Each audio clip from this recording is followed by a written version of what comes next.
Hello दोस्तों, स्वागत है आपका हम सबके यूट्यूब चैनल आरएस नोट्स पर। और आशा करता हूं दोस्तों आप सब स्वस्थ होंगे, मस्त होंगे। दोस्तों, अगर आप हरियाणा कर्मचारी चयन आयोग का कोई भी एग्जाम देने जा रहे हैं तो ये वीडियो आपके लिए बहुत ही महत्वपूर्ण साबित हो सकती है। इस वीडियो में आपको हरियाणा जीके के टॉप 50 महत्वपूर्ण प्रश्न दोस्तों करवाए जाएंगे। दोस्तों, ये प्रश्न जो हैं बार बार एग्जाम्स में पूछे गए हैं। पुरानी जो एसएससी के एग्जाम्स हुए हैं उस सभी में ये प्रश्न पूछे गए हैं दोस्तों। तो ये वीडियो आपके लिए बहुत ही महत्वपूर्ण है। वीडियो अंत तक देखिएगा, स्किप मत कीजिएगा दोस्तों। तो आइए पहले प्रश्न से शुरू करें। पहला प्रश्न, हरियाणा सिंचाई विभाग का मुख्यालय कहाँ पर स्थित है? तो दोस्तों, बार बार पूछा गया प्रश्न है, ये है पंचकुला में स्थित है, याद रखें दोस्तों। आगे दूसरा, पिपलाद ऋषि से संबंधित बागोद तीर्थ किस जिले में है? दोस्तों, पिपलाद ऋषि से संबंधित बागोद तीर्थ महेंद्रगढ़ जिले में है, याद रखें दोस्तों। अगला प्रश्न है, तीसरा प्रश्न देखें कि हरियाणा के राज्यपाल के रूप में सर्वाधिक कार्यकाल किसका रहा? तो दोस्तों, सर्वाधिक कार्यकाल जो है वो रहा था बाबू परमानंद जी का। बाबू परमानंद जी का। चौथा प्रश्न है, बिंडावास वन्यजीव अभ्यारण्य हरियाणा के किस जिले से संबंधित है? दोस्तों, बिंडावास ये है झज्जर में, याद रखें। जहाँ पर वास आपको दिख जाएगा वो स्थान झज्जर में होगा। आगे बढ़ते हैं, पांचवा प्रश्न, सन 1888 में इलाहाबाद में आयोजित हुए भारतीय राष्ट्रीय कांग्रेस के इलाहाबाद अधिवेशन में किस नेता ने हिसार के प्रतिनिधित्व के रूप में भाग लिया था? तो दोस्तों, ये लिया था लाला लाजपत राय ने, याद रखें दोस्तों। लाला लाजपत राय ने भाग लिया था। अगला प्रश्न देखें, हरियाणा की कुल जनसंख्या में अनुसूचित जातियों का कितना प्रतिशत भाग सम्मिलित है? तो दोस्तों, ये है 20.02%, याद रखें 20.02%। अगला है, शेख तैयब का गुंबज कहाँ स्थित है? तो शेख तैयब का गुंबज जो है दोस्तों वो स्थित है कैथल में, याद रखिएगा दोस्तों, कैथल में ये स्थित है। आगे, जनगणना 2011 के अनुसार हरियाणा में साक्षरता का प्रतिशत क्या है? तो दोस्तों, साक्षरता का प्रतिशत है 75.60%, याद रखें दोस्तों 75.60%। आगे हैं, वर्ष 2011 की जनगणना के अनुसार सर्वाधिक लिंगानुपात राज्य के किस जिले का है? दोस्तों, सबसे ज़्यादा लिंगानुपात जो है वो मेवात जिले का है, याद रखें दोस्तों। आगे, हरियाणा का कौन सा नृत्य प्राचीनतम है? तो दोस्तों, प्राचीनतम नृत्य जो है हरियाणा का वो दमाल नृत्य है, याद रखें दोस्तों। अगला है, भिवानी बॉक्सिंग क्लब की स्थापना किसने की थी? दोस्तों, भिवानी जिले को जो है बॉक्सिंग की नर्सरी भी कहा जाता है, जहाँ से अनेक बॉक्सर निकलते हैं। तो दोस्तों, यहाँ से वीरेंद्र सिंह जो लंदन ओलंपिक में जिन्होंने कांस्य पदक जीता था वो भी भिवानी से संबंध रखते हैं, वो बॉक्सिंग खेल खेलते हैं। तो दोस्तों, इसकी स्थापना की थी भिवानी बॉक्सिंग क्लब की जगदीश सिंह ने, याद रखें जगदीश सिंह ने। आगे बढ़ते हैं, हरियाणा के किस जिले में ककरोई सूक्ष्म जल विद्युत परियोजना है? दोस्तों, हरियाणा के सोनीपत जिले में जो है ये ककरोई सूक्ष्म झील जल विद्युत परियोजना है दोस्तों, याद रखें। आगे, उत्तर भारत के नंदनवन के नाम से हरियाणा का कौन सा गार्डन विख्यात है? दोस्तों, इसका नाम है पिंजौर का यादवेंद्र उद्यान, याद रखें दोस्तों, जो कि पंचकुला में है। आगे बढ़ते हैं, हरियाणा के में राज्य लोक सेवा आयोग के अध्यक्ष की नियुक्ति कौन करता है? तो दोस्तों, हरियाणा में राज्य लोक सेवा आयोग के अध्यक्ष की नियुक्ति हरियाणा का राज्यपाल करता है, याद रखें दोस्तों, हरियाणा का राज्यपाल। आगे है, पलवल का पुराना नाम क्या था? दोस्तों, ये था अपलावा, याद रखें पलवल का पुराना नाम था अपलावा दोस्तों, याद रखिएगा। आगे बढ़ते हैं, किस केंद्र शासित राज्य की सीमाओं से हरियाणा राज्य की सीमाएं स्पर्श करती हैं? तो दोस्तों, ये करती हैं नई दिल्ली की, याद रखें दोस्तों, नई दिल्ली से ये स्पर्श करती हैं।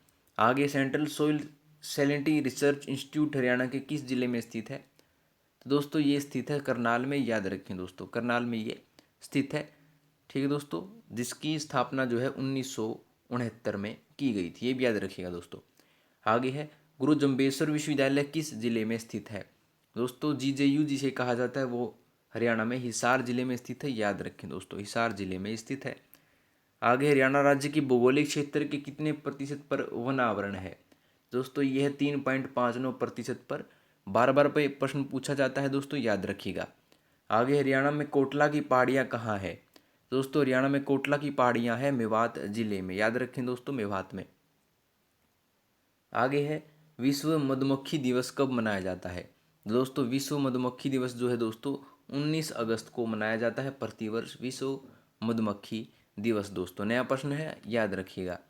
आगे है, केंद्र सरकार ने दिव्यांग महिला कर्मियों को बच्चे की देखभाल के लिए दी जाने वाले बच्चे की राशि बढ़ाकर कितने की है दोस्तों? तो एक ही है दोस्तों, अब वर्तमान में कर दी गई है 3,000 रुपये प्रति माह, 3,000 रुपये प्रति माह। आगे है, आरबीआई ने 50 का नया नोट लाने की घोषणा की है, इसका रंग कैसा होगा। दोस्तों 50 का नया नोट आपने देखा होगा, उसका रंग जो है फ्लोरेसेंट ब्लू है। ठीक है दोस्तों, फ्लोरेसेंट ब्लू याद रखें। अगला है, भारत जापान के मध्य दूसरी बार साइबर चर्चा कहाँ हुई है। दोस्तों साइबर चर्चा हुई है भारत और जापान के बीच में नई दिल्ली में, याद रखिए।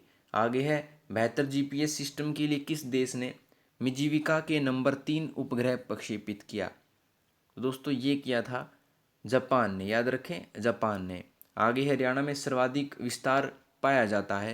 तो दोस्तों सर्वाधिक विस्तार पाया जाता है हमारे यहाँ जलोढ़ मैदान का, याद रखें जलोढ़ मैदान का। बढ़ते हैं आगे दोस्तों, अगला प्रश्न देखें कि अधखिला फूल किसकी प्रसिद्ध रचना है।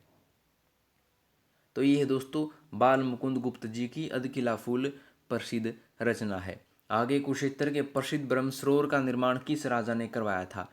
दोस्तों ये करवाया था राजा कुरु ने, याद रखें राजा कुरु ने। आगे है, सच्चर फॉर्मूला कब लागू किया गया। ये किया गया था 1 अक्टूबर 1949 को दोस्तों, याद रखें। अगला है प्रश्न, वर्ष 2011 में भारत की कुल जनसंख्या में हरियाणा की जनसंख्या का कितने प्रतिशत है। तो दोस्तों ये है 2.09%, याद रखें दोस्तों। आगे है, किस राज्य को गेहूं की कटोरी कहा जाता है। तो दोस्तों ये कहा जाता है हरियाणा को गेहूं की कटोरी कहा जाता है। आगे है, भिवानी जिले में किन किन स्थानों पर ई ग्रेनाइट नामक पत्थर पाया जाता है। तो दोस्तों ये पाया जाता है गांव नगाड़ा कला, दुल्हेड़ी और फरीदाबाद में ये ई ग्रेनाइट नामक पत्थर भिवानी जिले में पाया जाता है दोस्तों, याद रखें। अगला है, महेंद्रगढ़ के किस तीर्थ स्थल का संबंध ऋषि च्यवन से है। तो यह संबंध दोस्तों डोसी तीर्थ जो कि नारनौल में है, उसका संबंध महेंद्रगढ़ के ऋषि च्यवन से है दोस्तों। आगे बढ़ते हैं, ग्राम सेवक नामक समाचार पत्र निकाला था। ये निकाला था दोस्तों लाल हरदेव सहाय ने, याद रखें लाला हरदेव सहाय ने। आगे है, महाभारत की रचना महर्षि वेद व्यास ने कहाँ की थी। तो दोस्तों ये की थी सरस्वती नदी के किनारे, याद रखें दोस्तों। आगे बढ़ते हैं, अगला प्रश्न कि किस जिले में मुख्य रूप से कृषि आधारित उद्योगों का विकास हुआ। तो दोस्तों ये हुआ फरीदाबाद में, याद रखें दोस्तों। आगे है, कौन सा संस्थान की स्थापना कुंडली में किया जा रहा है। दोस्तों कुंडली जो है आपको पता है सोनीपत में है। इसमें जहाँ जो है दोस्तों राष्ट्रीय खाद्य प्रौद्योगिकी एवं प्रबंधन संस्थान की स्थापना यहाँ की जा रही है दोस्तों, कुंडली सोनीपत में। आगे है, संदेश नामक समाचार पत्र निकाला था। ये निकाला था दोस्तों पंडित नेकीराम शर्मा जी ने, याद रखें दोस्तों पंडित नेकीराम शर्मा जी ने। आगे, सराफाबाद को वर्तमान में किस नाम से जाना जाता है। दोस्तों बहादुरगढ़ को पहले जो है सराफाबाद के नाम से जाना जाता था, वर्तमान में यह बहादुरगढ़ है। अगला है, 30 करोड़ की लागत से नलवा डिस्ट्रीब्यूटरी का कार्य पूरा होने वाला है। किस जिले में पेयजल तथा सिंचाई जल उपलब्ध होगा। तो दोस्तों इसमें जो है हिसार और भिवानी 2 जिलों को पेयजल तथा सिंचाई जल उपलब्ध होगा, याद रखें दोस्तों। बढ़ते हैं आगे, हरियाणा में कौन सा जिला किसी भी राष्ट्रीय राजमार्ग से जुड़ा नहीं है। दोस्तों ये नहीं है, महेंद्रगढ़ जिला किसी भी राष्ट्रीय राजमार्ग से जुड़ा हुआ नहीं है। आगे, कौन सी मूर्ति कलाकार माप तोल का सहारा लेते हैं। तो दोस्तों ये लेते हैं यूनानी, याद रखें दोस्तों यूनानी जो है मूर्ति कलाकार माप तोल का सहारा लेते हैं। आगे, दीनबंधु छोटूराम विज्ञान एवं प्रौद्योगिकी विश्वविद्यालय कहाँ स्थित है। तो दोस्तों ये स्थित है मुरथल में, याद रखें मुरथल दोस्तों सोनीपत में है, याद रखिए दोस्तों। आगे है, कलन खां किसके शिष्य थे। दोस्तों कलन खां जो है होदू खां के शिष्य थे, याद रखें दोस्तों कलन खां होदू खां के शिष्य थे। आगे, हिसार की राजीव गांधी तापीय विद्युत परियोजना किसके द्वारा निर्मित है। यह रिलायंस ऊर्जा लिमिटेड के द्वारा निर्मित। आगे है, अनकाई दलदल पाया जाता है, ये पाया जाता है दोस्तों सिरसा जिले में, बार बार पूछा जाता है अनकाई दलदल। आगे है, रूपचंद स्तक के लेखक कौन है। दोस्तों यह है रूपचंद पांडे, रूपचंद पांडे रूपचंद स्तक के लेखक हैं दोस्तों, याद रखिएगा। अंतिम 2 प्रश्न है कि 49वां प्रश्न देखिए, भूपेंद्र सिंह हुड्डा सरकार ने साहित्य क्षेत्र में किस पुरस्कार की शुरुआत की थी।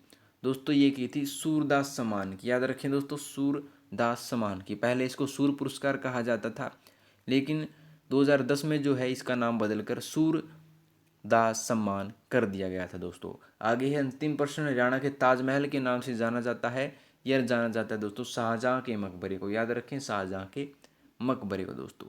तो लीजिए आपके 50 अति महत्वपूर्ण प्रश्न होते हैं कंप्लीट दोस्तों। अगर आपको इन प्रश्नों में किसी भी प्रश्न में कोई समस्या है तो कमेंट सेक्शन में आप पूछ सकते हैं।